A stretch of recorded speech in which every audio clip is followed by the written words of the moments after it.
Doctor ortho Ayurvedic oil और capsule, अब दर्द भी घुटने टेकेगा।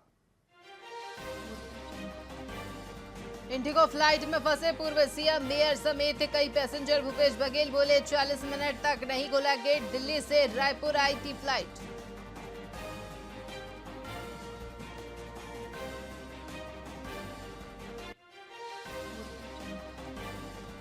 रायपुर अग्रवाल सभा चुनाव नामांकन प्रक्रिया तेज। दूसरे दिन 6 उम्मीदवारों ने लिया नामांकन फॉर्म। 29 जून को होगा मतदान।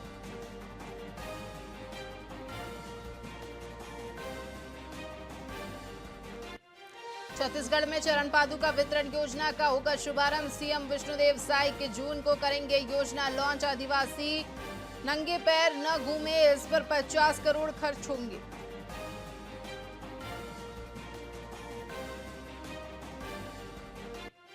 कोयला और राखड़ परिवहन करने वाले वाहनों पर कार्रवाई। रायपुर में सड़क पर धूल राख उड़ाने वाले 76 ट्रकों पर जुर्माना। विभाग ने ड्राइवरों को दी चेतावनी।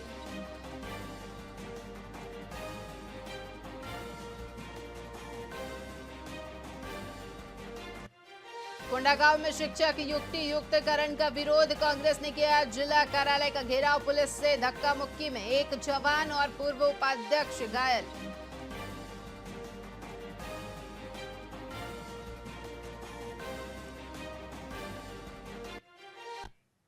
नमस्कार, स्वागत है आपका वीआईपी न्यूज में। मैं हूं आपके साथ आयुषी सोनवानी। रुक करेंगे खबरों की ओर।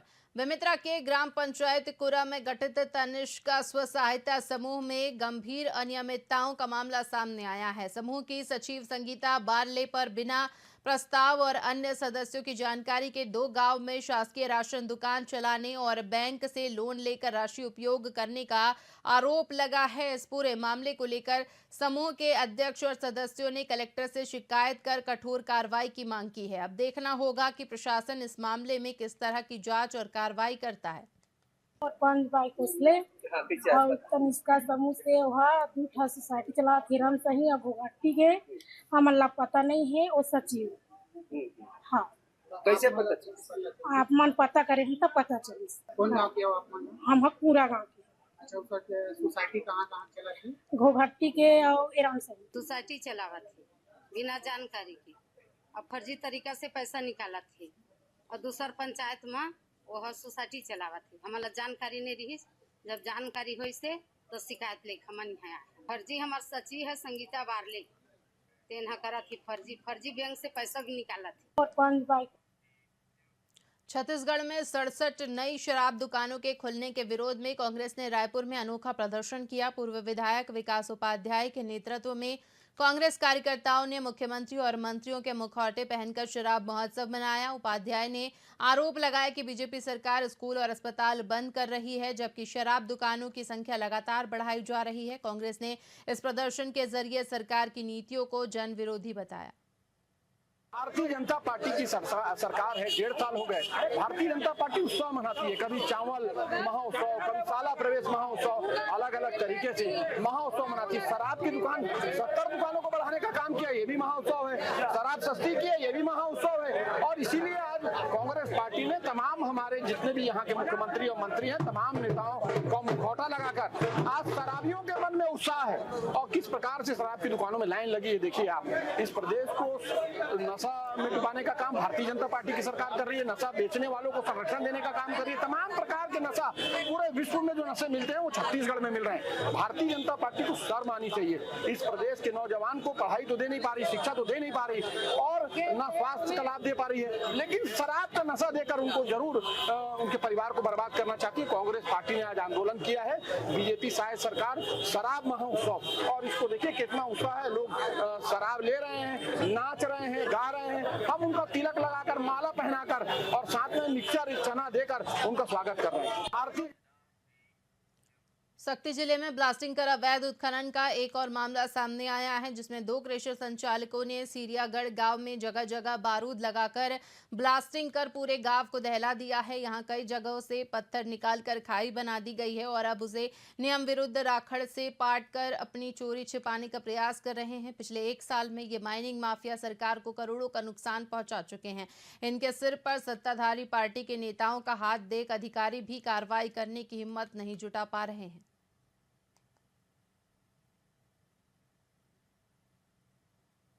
चिड़ियाघर का जो एरिया है उसमें लीज तो है, हमारे 2 लीज है वहाँ पर, लेकिन हमारे द्वारा उसको डस्ट पाटने की अनुमति नहीं दिया गया है। जी, कार्रवाई तो बनेगा, बिना अनुमति के तो डस्ट पाट नहीं सकता है। कारण क्या है, उसके लिए एक नॉर्मल वाइन क्लोजर प्लान लगता है।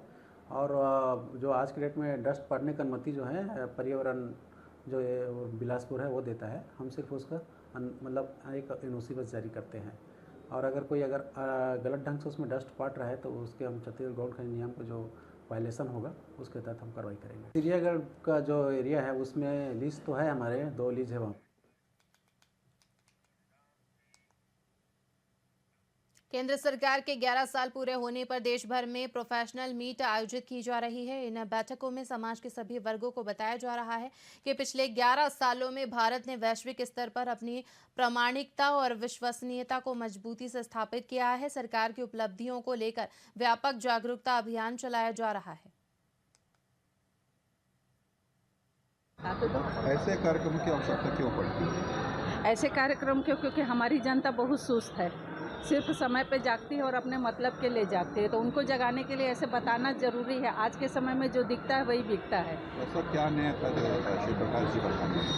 वो बहुत अच्छे से हमको मोदी जी का परिचय नए सिरे से हमको बताए, बहुत अच्छे से बताए। जो छोटी बातें थी, जो उनके उसमें रह के भी, मतलब अपने पक्ष में रह के भी जो नहीं कर सके, या बीजेपी का ही कार्यकाल नहीं है, ऐसा नहीं है। वो पूरे देश को लेके छोटे से बड़े वर्ग तक हर क्षेत्र में छोटी मोटी बातें जिसको कि लोग नहीं ध्यान दे रहे हैं उन पर भी ध्यान आकर्षित करवाए। जब कोई विशेष व्यक्ति को आमंत्रित करते हैं तो विषय विशेष पे बोलना, क्या कुछ नया निकल के आता है उनके विचारों से? अभी जो विचार इसमें आए हैं जो कार्यक्रम में, उसमें विकसित भारत का उद्देश्य है और इसमें सेवा, सुशासन और गरीब कल्याण, ये 3 विषयों को लेकर के टारगेट किया गया। पूरे प्रदेश भर में इसका कार्यक्रम हो रहा है। आज पहला कार्यक्रम छत्तीसगढ़ का यहाँ पर बिलासपुर में आयोजित हुआ है। श्री प्रकाश ने नया क्या बताया? नया यही बताया है कि भारत विश्व में आज जिस शक्ति के साथ खड़ा है, आत्मविश्वास के साथ खड़ा है, इसमें मोदी जी का संकल्प और पूरे भारतवासियों की एकता का परिणाम है। और मेरा आग्रह ये है कि भारत में जिस तरह से न्यायिक व्यवस्था निरंकुश है, जजों की नियुक्ति में मनमानी है, उसमें नियंत्रण बहुत जरूरी है। पारदर्शिता होना चाहिए, भाईभतीजावाद नहीं होना चाहिए। न्यायाधीश भी मनमाने तरीके से न्याय सुनाते हैं जो अप्रासंगिक है। 11 जून की रात मोहड़ गांव में अवैध रेत निकालने पर गोलियां चली। जब ग्रामीणों ने अपने पुरखों की मिट्टी पर चल रही रेत का विरोध किया तो माफियाओं ने बरसाना शुरू कर दिया गोली। छत्तीसगढ़ कांग्रेस अध्यक्ष दीपक बैज ग्रामीणों से मिले, तब एक ने दिखाया कि सिर को छूकर गोली निकल गई। कांग्रेस अध्यक्ष दीपक बैज ने बड़े जन आंदोलन की चेतावनी दी है, प्रशासन पर जमकर निशाना साधा।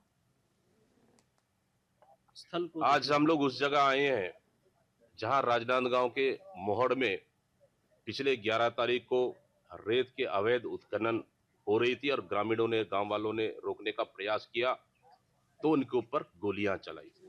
ये हमारे साहू हैं, जितेंद्र साहू, जिनके सिर को टच करते हुए गोली निकल गई। ये हमारे पास ओम प्रकाश साहू, जिनको ये देख रहे गंभीर चोटें आई, और साइड में भी खड़े, इनको भी लात डंडों से मारा गया। मैं तो धन्यवाद देता हूं हमारे यहाँ के गांव के तमाम नागरिकों को, जिन्होंने अपने माइंस को बचाने के लिए उन्होंने अपनी जान को दांव पर लगा दिया। लेकिन सवाल सबसे बड़ा है कि कौन है वो रेत माफिया, कहां से आए थे?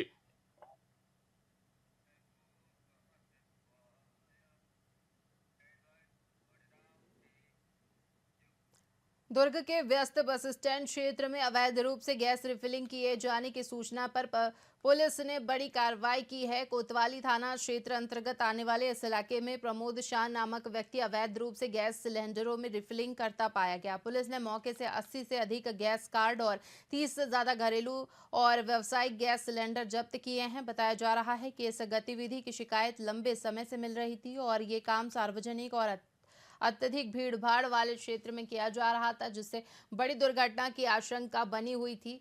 एक छोटी सी चूक से बड़ा हादसा हो सकता था। इसी के साथ खबरों में फिलहाल इतना ही। बने रहिए VIP न्यूज के साथ। मुझे दीजिए इजाजत। नमस्कार।